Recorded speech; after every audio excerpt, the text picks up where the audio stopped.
All right. We are back today with myself and Coach Dylan. Today we are going to talk about our injuries and surgeries. Something that always kind of drives me a little bonkers is whenever I hear someone talk about a system or training practice, and they say it's like the best thing ever and that they do it and all this stuff, and then they come out like find out like a year later, like, oh yeah, I had my hip replaced, or like my knee, I tore my knee, or like all these things. And you're like, so is that really the best training system if like you got jacked up on it? I had one of the people that I read a lot of stuff from, like actually was Charlie Weingroff. He did an Instagram or a thing the other day. He's like, oh yeah, I was supposed to go in for a I think it was a laminectomy or something, like where they for disc stuff. And I was like, for a guy that's been promoting a lot of this stuff all the time, like it's always interesting to me that people never talk about some of their own like experiences with it, because they just kind of give you what they think is right, even though what maybe they've done isn't correct. And what if they're doing that? That's how they threw through that lens. It's just kind of it kind of bugs me a lot of time. Almost every presenter I've ever seen has like come up and been like, oh yeah, I also have like chronic low back pain, or I've had to have surgery on my wrist, or I've had to do this or something like that. I'm like, oh, what the hell? Why would I follow what you're doing then? So why don't you run me through why don't you run us through like what you've gone through, and then you can go with actually your most recent thing with your ACL surgery and what that's like. So in terms of like what I've gone through, what do you mean, like program wise? No, so just like what have you gone through injury wise? Like what have you? Oh. So I had the surgery end of February, so 2.5 months ago, Well, about, tell us what happened, right? Dylan. Yeah. Oh, well, I was getting to that. No, I just tore. I was playing a game of soccer, just men's league pickup type of situation, competitive, over at CFC, and just took a weird step when dribbling, trying to avoid someone's tackling. The old knee went dink. I felt something not great. It was like a sharp pain, quick. It didn't feel like a pop or anything like that. It was just like ow. Um, and I just continued, like hopped on my leg or whatever, and I was standing in the middle field, like hunched over, like something bad just happened. So I was like, asked somebody to sub me off, and I like limped off the field, and then like for the next couple minutes, I just laid on the ground, just 'cause it hurt, and then the pain kind of died down, and then I was like kind of doing some stuff on the sidelines, doing like just light, almost like a light warm up again, and I was like, I don't know, it feels okay. Went back on the field, and I tried to change direction, and it was just nope. It I was was like, all right, not I need another okay. sub, guys. Yeah, So it turned out I he's ended off up. the field again. I was like, guys, I know I was only out for 30 seconds, but I need a sub. This guy's supposed to Um, be in shape. yeah, I was like the most in shape person on the team. So I was like, oh, this isn't good. Um, so I ended up spraining the MCL and tearing the ACL, which led to having to wait for surgery for like another month until the swelling went down, and then had the ACL repaired. And the MCL was supposed to kind of heal on its own. When you found out it was a torn ACL, what were your first thoughts? Crap. I mean, like we were kind of suspicious of it, just because when I went to the doctors, they didn't think it was at first. But they like go out to get an MRI to confirm it. But the kind of the tests and stuff they put me through, they're like, it's tough to tell because you're guarding a little bit as well. Mm-hmm. But like there was a lot of swelling and stuff like you saw. There was a lot of swelling and other things. Like it just took a while for that to go down. It's just like, Yeah, I saw. I get a text on like hopefully it's Sunday not morning. torn. I think I tore my ACL. Like hopefully, which stung too because it was what, a week and a half, 2 weeks before I was going on a ski trip. Yeah, I forgot about that. Yeah, So like, yeah. Like, if it's not torn, I can go back in like April maybe, and there'll still be some snow. Good thing that didn't happen I because mean, here we are. this surgery was a blessing in disguise. Um, so were you scared? um, a little bit. I guess like anxious, just about like just unsure about like what's gonna happen now. you know what I mean, in terms of work and stuff like that. Because obviously, doing both, like all the coaching jobs, needs me to be relatively. You're required to be pretty physical. Yeah. Yeah, I mean, obviously with the stuff like the SBC, but the stuff in the weight room and on the field at Southern and on the field at Sporting, can't just like stand in one spot the whole time. And you'd never had So surgery. it's kind of like the next the next month is gonna be tough, and then once I can like walk around and stuff, like it's obviously gonna be tough not being able to demo like agility movements and stuff like that. I have to work on my verbal cues and stuff like that. I think the main thing too is just like you focus a lot on like the negatives, but you're like, all right, like what is, because it doesn't really help you being just like super negative about things. So like you have that initial like sucks, whatever, and then it's just kind of like, all right, how can we kind of turn this around and make this something good? So I was, just an example was, all right, well, I'm gonna have to get really good at my verbal cues and stuff like that. So. And you've never had surgery before this? Nothing major. I mean, just small things. So you had surgery, and what did you think of it? I mean, it wasn't like scary or anything. It was like a little kind of just like this is like just a little anxiety, I guess, at first. But you're like, it's my knee. I remember when the doctor was explaining the risks or whatever, and he's like going through all these like things that you could die. He's just like, but you're young, so don't do that to me. I say I have to do my best, try not to get a blood clot. But no, I mean the nurses and doctors are really nice, stuff like that. I remember talking to them during the anesthesia, and then I just woke up and I was just like in a mood. It's like, leave me alone. Give me the graham crackers. You want goldfish or graham crackers? I don't care. Just give me something. I need some food. And I mean, just getting, I was just grouchy the first couple days. All right, and then what about the next like 3 to 4 weeks? Like, what did you notice after that?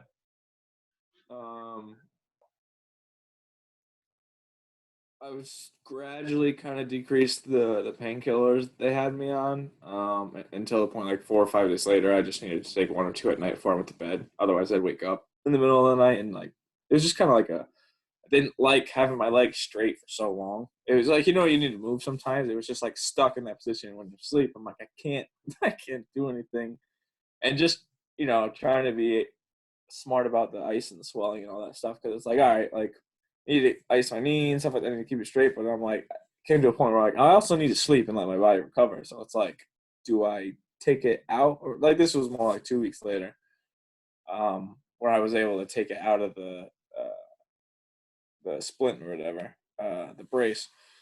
2-3 weeks later, and I had to ask Eric or whatever. I'm like, is it okay if I like sleep without it on the brace, without the brace now or whatever? Just because like I can't sleep with it like just straight all the time or whatever. And like it's a little stiff in the morning, but I can get back to like full extension or whatever. He's like, yeah. I mean, I need to. It comes down to like I was like, I know I need to get quality sleep to help my body recover as opposed and deal with maybe I need to do a little bit more work to help the joint itself as opposed to being miserable and not recovering as fast. What would you say was the hardest thing in those first couple weeks? Just being like self-sufficient. It's like I can't do anything. I literally had to get like and I mean like my parents I was downstairs, my parents were upstairs, and they're constantly, hey, do you need help with anything or whatever? And I tried my best not to, especially like if like my mom was going to work and then my dad was going somewhere else to do some side jobs or whatever. They're like, do you need anything before we go or whatever? And if there was something I knew I wasn't gonna be able to do, like go upstairs to go get breakfast or whatever, I was like, can you just bring me down? Like most of my food and stuff was down here, but like if I didn't have silverware or something like that. But I literally like when I had to use both crutches, I just got one of those drawstring bags and threw it on my back and like transported everything through that from like all I had to go was down like a 20-foot hallway too. I was just like, this sucks, but the hallway's kind of narrow and there's like rugs in there, so I was like hitting the walls and the carpet with the crutches, and I'm like, I'm gonna eat it when nobody's home, and it's gonna be so bad. It makes me think of like the Seven Dwarfs, like. Like with the little sack over your shoulder. Yeah, exactly. So I mean, like it was just like doing stuff for myself when my hands weren't really free. What do you think actually impacted your rehab the most so far? Um, Probably just my background in strength and conditioning, just because I was able to do stuff at home to kind of stay in shape and stuff like that. Not only just just not just in general, but like upper body didn't really matter that much, but to be able to train upper body, but also be able to train my know how to train my good leg, and consult with Eric about what we can do at home, um, and then that way we can kind of be as most efficient as possible while I'm there at physical therapy, and just kind of knowing the general principles of programming, I guess, and stuff like that. Um, So like and being confident in yourself and in your like ability to like train the other parts to kind of like keep Yeah, you. confident, competent, or whatever. And he's like, what's good with when we get people in your field and stuff like that is like we don't really have to teach you the technique. I can just tell you what to do. Like he's like we might not have been able to start with trap bar deadlift as soon as we were able to if you didn't know how to do it, but you know how to do it, so we can start at there. Whereas opposed to you might have to start. I don't know how they would do it in their realm, but maybe they take more time teaching the technique as opposed to actually loading the tissue that you need to load.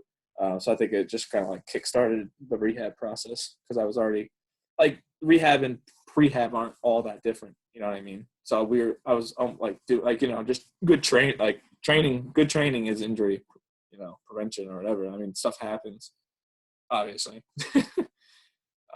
But just I having think that back. what's very interesting is how your surgery was February, Yeah. right? And it's when did you start deadlifting? Um, I don't really know. I want to say probably a month and a half after. Right. So like I think that's also like a telltale sign of like someone that is very current on also like probably some of the better practices for physical therapy. Um, Yeah. I mean, I know a lot of people that are like, oh yeah, I'm still doing like terminal knee extension. It's like what? And it's like 3 months out. It's like what? Why Yeah, are like you one of not looking at the this? guys at Southern that tore his ACL, I had not gotten my surgery. It was like a week or two before my surgery, and I was there. And he doesn't do he got surgery in like November. And he doesn't strength train with the team. He goes to the athletic trainer. And I'm like, he could definitely do some stuff in here. Me and the other strength coach were like, we can do stuff with you or whatever. And I forget what he said or whatever. But like, what are you doing for physical therapy? Riding the bike and doing some like soft tissue work. But he wasn't. I think he was doing that while he was home. So that was probably like December and January, and then like February, he was just going to like the athletic trainers at the school, which like they're not physical therapists. So like I don't know how great. I mean, they could be really good, but I don't necessarily imagine you getting the same quality. And I'm not, me and the other coach aren't physical therapists either, but we can give you some strength stuff to Well, boost up. it's more along the lines of like we know that training the other body parts is extremely beneficial to the injured site, right? It's like it's hugely important. And then the other part too is like there's got to be a point where you switch back to freaking like performance training, right? You shouldn't be just constantly in this rehab state. I think that was something that was always interesting to me in that like uh,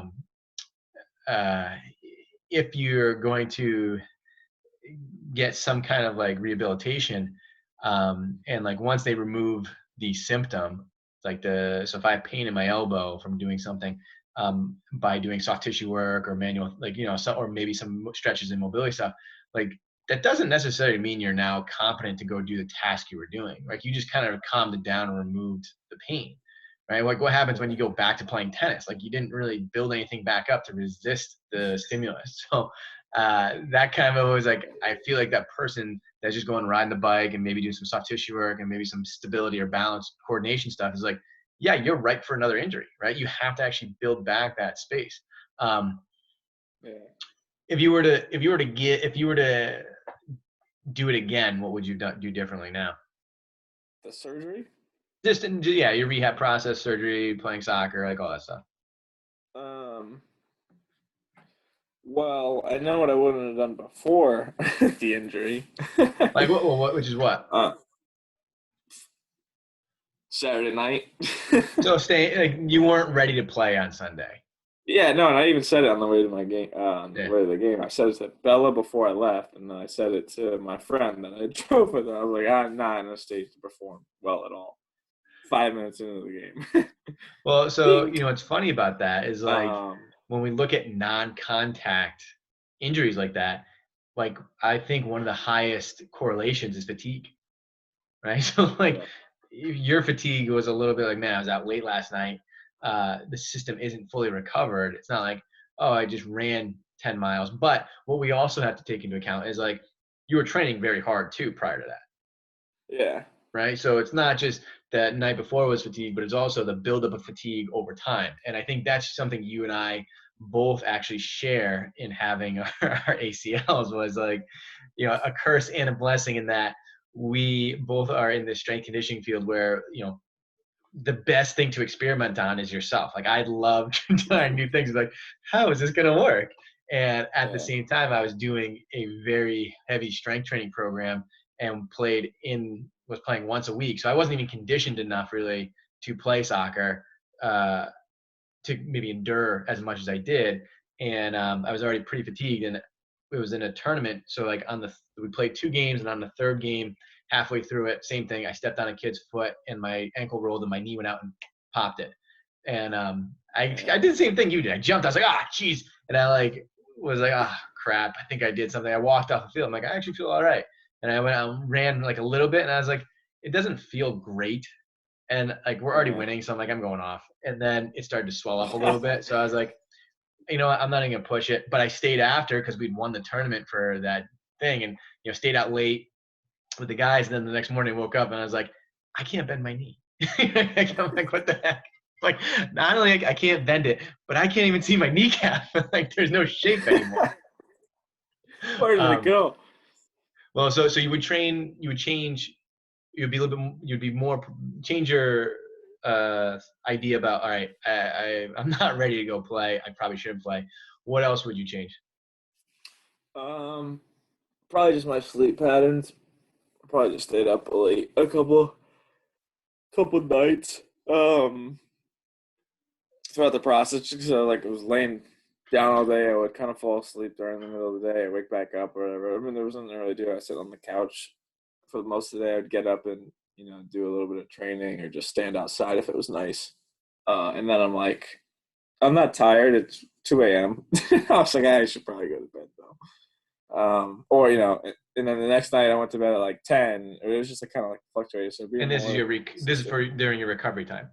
Yeah, it's like the first 1 or 2 weeks. Yeah. Um, and because I knowingly I was just kind of like I need sleep to get like make my body recover and stuff like that.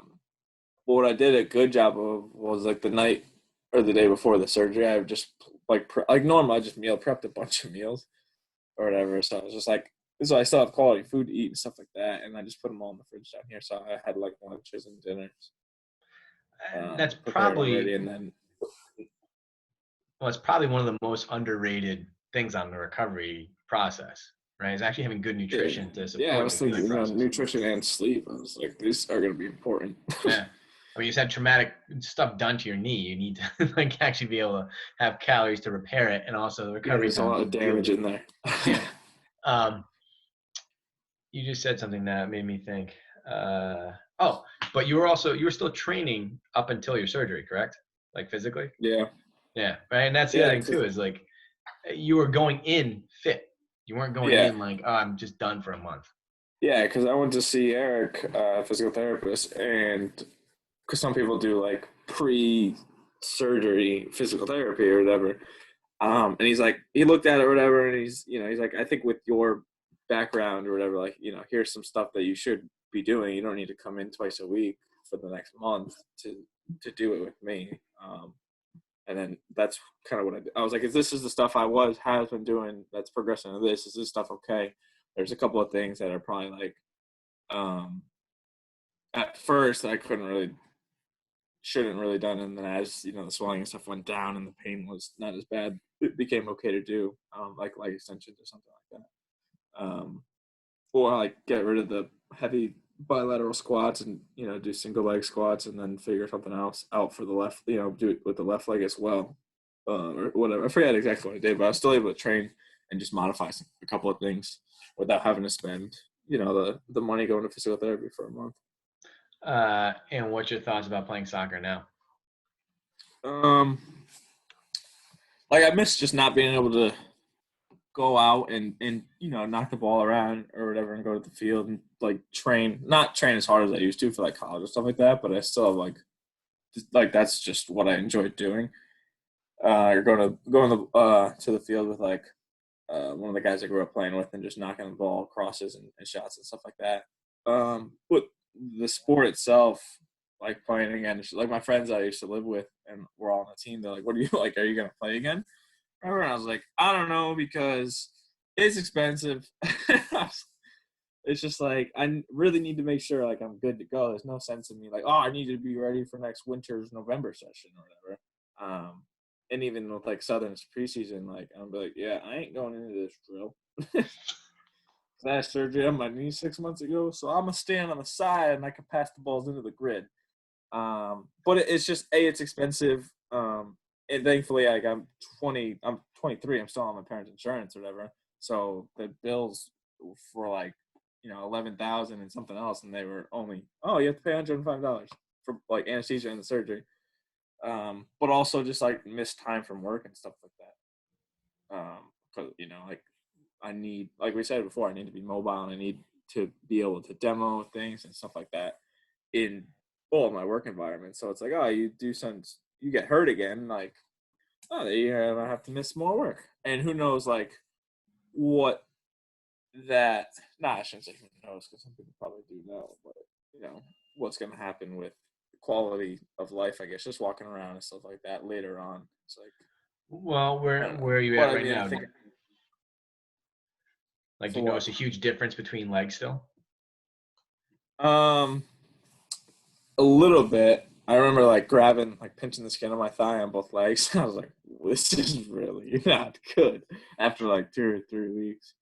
But I mean, there's still a little bit of a difference, but it's gotten better. And Eric was like, it doesn't, like hypertrophy wise, it doesn't seem like you've lost as much muscle mass as I think other people do. When I was doing like leg extensions or like something like that, which is good. But like I remember doing like squats and stuff at first, and you can kind of just feel that left, like you're like, I'm gonna shift to my right side. So I was like, I need to do these in a mirror so I can see what I'm doing too, or whatever. You just like, then you feel stiff and stuff like that. Like walking sometimes, it's so I can like feel like a little bit stiff, or like if I move it a certain way, it goes crack. I'm like, oh, what's that? I haven't done really any plyos just on the left leg, like pogo hops and agility ladder drills so far. But yeah, I mean, it just feels still a little bit smaller and definitely weaker. But if you were to give advice to either a high school or college kid about surgery and injury, now having gone through it, what would you say?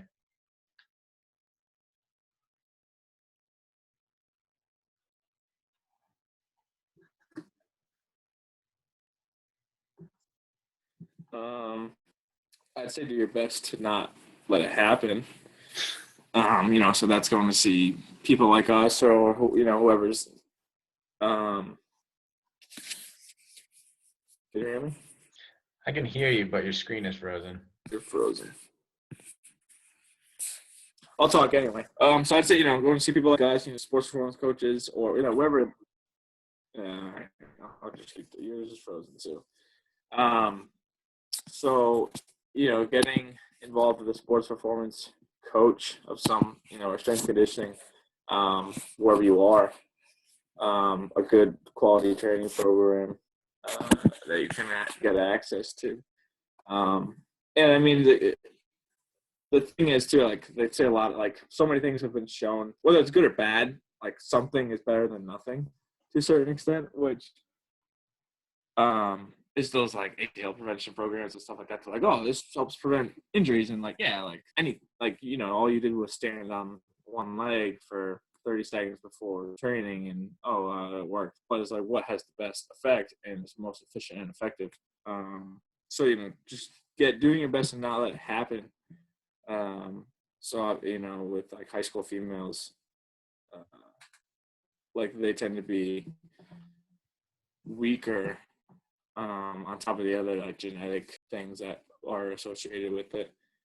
They just don't have the breaks. So, can you develop your physical qualities as an athlete to protect yourself and make you more resilient to that type of situation? Because like, sports like soccer, lacrosse, and stuff like that, females and males play. There's just a lot of demands from agility and change of direction standpoint that, if you don't have the tools on your tool belt or the armor, I guess, that training can provide in terms of developing the strength and stuff like that, and being able to absorb and produce force properly, then you're definitely risking it. Because like people like me and you that train, like if we're at, if this still happens to us, like think about how much at risk you are if you don't do any training. Well, it's a good point. I read that somewhere. I forget what I think something that's super important to understand is like, as much as you try to prepare or prevent it, right? It can happen to anybody. It's not, like even if you are the strongest person on the planet, it's not, it's not preventable. But some dude comes flying in on a slide tackle and just smashes your knee, like, that's you can't stop that, right? So yeah, you just gotta build yourself up to be as resilient as you can. I think so. One of the things that I would say, like, so I've herniated a disc in my back, and I've had ACL surgery. And I remember going into surgery, I was actually very curious about it because at the time I was working with an older population, and everybody had some kind of surgery. I had my rotator cuff. I saw a lot of rotator cuffs. I had rotator cuff. I have a neck fusion. I have a hip replacement. I have a knee replacement. I'm going to need knee replacements, like everything, right? And every time you heard about it, everyone was like, oh, it's the most painful thing you've ever dealt with. Oh, it's the worst thing ever, right? And I was like, really? So I was kind of curious. I'm like, I wonder how this goes. I didn't think it was that bad, right? I actually thought it was pretty, like to your point, that first week where you're pretty much kind of incapacitated. But as long as I had to go back to my parents' house and for 2 weeks, and they left me a cooler next to the bed, which was my breakfast and lunch.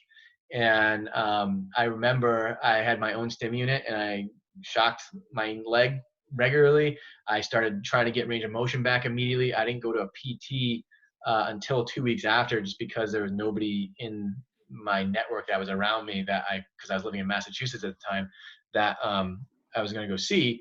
And I remember the hardest thing was actually taking a shower, right? Standing on one leg for more than like a minute just burned so bad on the other leg. I was like just leaning against the wall. That was awful. Yeah, I remember that too. And even just like standing up and brushing my teeth and stuff like that, I'm like, my right hip is on fire. Yeah. So I was like, I don't even feel like I'm shifting that much. But yeah, I mean, I wasn't able to shower for 4, 5, 6 days, I think. Yeah. I mean, I didn't really need to. I guess I was sitting still all day. I wasn't like, sitting in your own but filth. I wasn't like getting sweaty. Like the first 2 or 3 days, it was probably fine, and then that 4th and 5th day, I'm like, all right, I'm not liking this. I need some more deodorant. And I was on the same boat as you. I actually think I bought like those shower wipes is what I did actually. Interesting. So I was just, like, it was better than nothing. I was like, I'm cleaning myself. I hated being on the pain medication. It made me feel terrible. I took it to sleep because that would help. But the only thing that I felt was like just the heat, right? Like the heat on my knee was uncomfortable. So I to much care of that. And at night, the pain medication kind of helped me at least like get through it. But I think to your point, I think it was like 4 or 5 days, and that was it. I was pretty much done with it completely. And the more I got up and started moving and doing stuff, the better I felt. So when I went to PT the first time, 2 weeks later, my physical therapist, who was a good friend of mine at the time, was like, Tommy, you're like a week ahead of schedule, right? So like all he did was some soft tissue work to release some of the like knots that built up in my calf from standing, like, or having like plantar flex and stuff, which killed. But I immediately got range of motion back, and then we were pretty much right to doing hamstring curls on the stability ball and squats and that stuff. And I remember I actually played soccer 3 months later, right? Like I played it in a game, and I was like, this is dumb, because like my knee just like didn't feel right. It hurt a little bit. So like after it swelled up. Different surgery than me too. Huh? I said we forgot to mention that you had a little bit of a different surgery. So what did you have? I had the hamstring graft, so they had to take that out of my leg. And I had an allograft, so like I have a cadaver in my knee, which was a much easier, I think, recovery process. And if you look at the research, there's pretty much, they all work. There's some varying stuff in that the allografts typically may not last as long as the other two. But I will tell you right now, like I have no worries really about my knee, mainly because of we've gone back to strength training and building up capacity throughout every other tissue. It feels the same, except I can't hyperextend it like I can my other one, mainly because back when I had mine done, they were still no one was really going back after hyperextension. So they didn't see that as like something you want to do. In fact, they saw it as the injury of like the mechanism of injury. So they're like, yeah, you don't want that back, which in reality, you need to get back, because if you have it in your left and you don't have it in your right, this is where like I do have some issues when I jump a lot. I will start to either feel my knee or my back, because my right knee doesn't. Which one did you tear? Your right one? My right one. I remember you had calf stuff going on. Huh? Like last year. No, I remember you had like that calf stuff going on. I think it was on your right leg. Yeah. So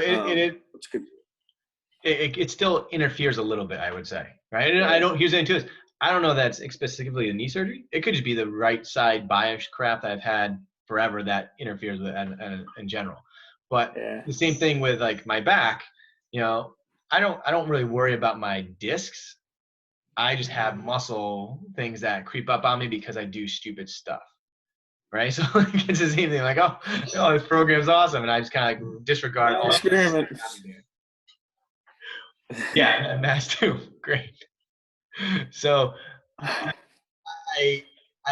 think what's very interesting is like I'm actually glad I had the surgery, because it makes it much easier for me to relate to people that are either going through it or going to have it, or I can explain why it's important to do things to prevent it, or to not even prevent it, but to be best geared for it.